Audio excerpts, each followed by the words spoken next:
some goat today, curry goat or curried goat.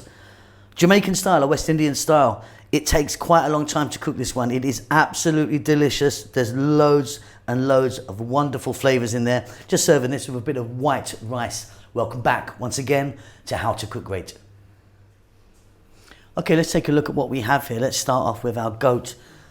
There's like 1.5 kg there. So that's like 3 pounds of meat.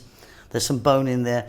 Now what you can do is wash it in water, or some people actually wash it in vinegar or lemon. 1 onion. Now we're going to be adding some more onion later. This is just for this part. 1 onion sliced. About a teaspoon of salt and pepper and dried thyme. I would be putting in fresh thyme. I don't have any, so I'm using dried. Couple of bay leaves. Here I've got allspice. That's like a tablespoon of allspice, also known as pimento. Here we've got our scotch bonnet or habanero. Scotch bonnet is more traditional. We're not going to put that lot in. That will kill you if you put that in. They're super, super hot, but they're very, very tasty. So we're just going to put one of those in. But yeah, you can use yellow or red.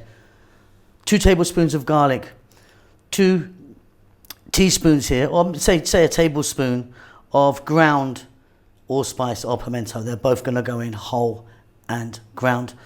Oil, there's like a cup of oil there. I'm using the sunflower oil. And here is West Indian curry powder. Now don't confuse this with like an Indian one. It's very different. It's more kind of fruity, less harsh. You know, it's kind of more cinnamon, coriander, nutmeggy in flavor, and it's heavy in turmeric.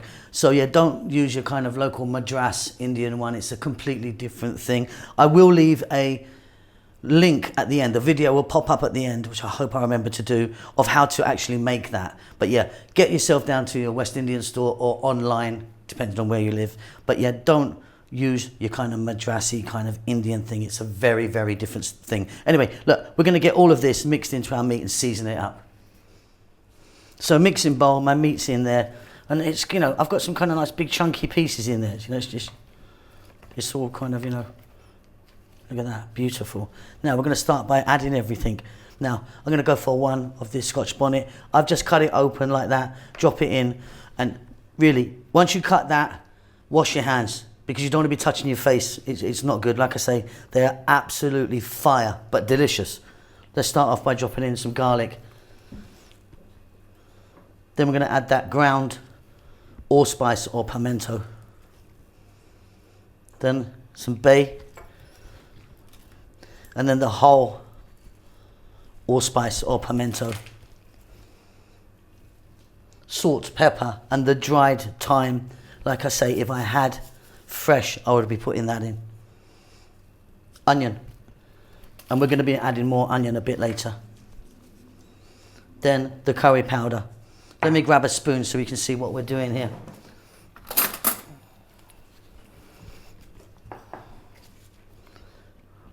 Heaped.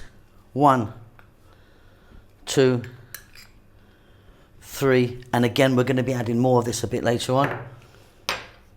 Oil, like a cup of oil or half a cup of oil, up to you. Just get that in. That's just going to kind of help it all come together. I'm going to go in with my hands, and we're going to give this a great big old mix up.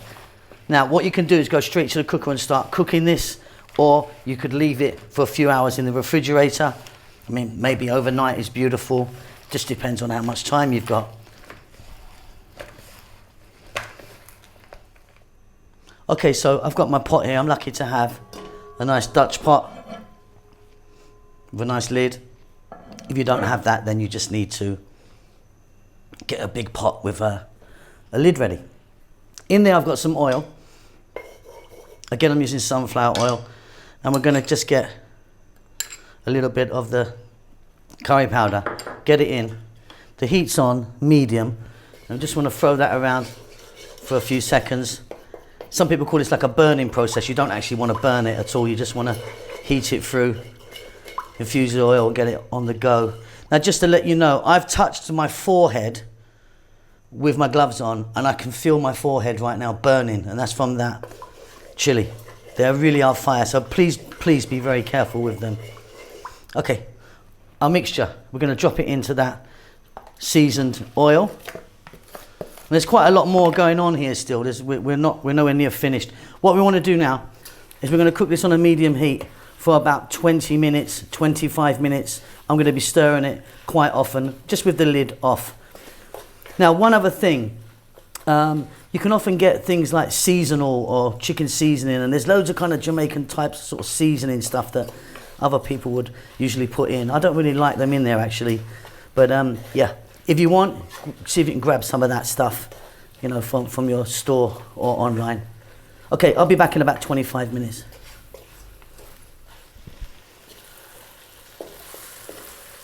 Okay, let's start 25 minutes. Now I've got really quite big chunks of goat in there. You can cut it a lot smaller if you want. What we're going to do now is we're going to drop in water.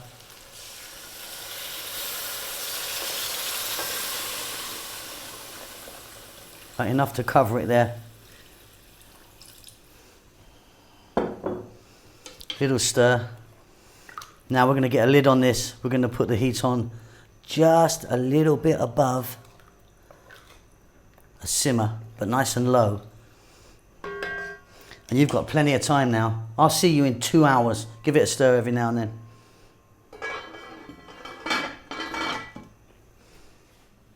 Okay, so we've been going for about 2 hours. Now, if you wanted, you could pressure cook it. You know, stick it in a pressure cooker and do 40 minutes or something like that. Now that is looking absolutely fabulous. Now we're going to add some potatoes and a few other bits, but do not do it unless you're sure that this meat is nicely cooked. So here we go. There's our potatoes peeled, nice and chunky. Now guess what? On the my way out, I had to pop out to the shops. Guess what I found? Some fresh thyme. So that's going to go in now. I didn't have it earlier, but I've just found it. And then I've got a large tomato cut. Now, give that a mix. We're going to go for about 10 minutes, and then we're still going to add some more things. We're still going to add some more onions I like in there, sort of nearish the end, and some bell peppers. But let's give these the tomatoes and the potatoes a little bit of a head start. See you in about 10 minutes. Fantastic. Okay, we're now going to go in with some more onions sliced. I like them going in now. Some bell peppers. I'm using just green, sliced like that. And then some green onions, spring onions, or scallions. Bit more water. Super simmer now, nice and low. Let that go for about another 10 minutes or 15 minutes. We want those potatoes to be nice and tender. And we've done it. Absolutely fabulous. See you in about 10 or 15.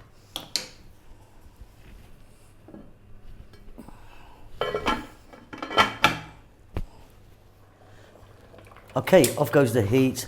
That is looking beautiful. Knife test. Potatoes are beautiful, lovely. Check that for salt, it's going to be fine for me. Now some people, and if you'd like, you could just put a little splash of coconut milk in there. But yeah, for me, wonderful. Let me get that on a plate.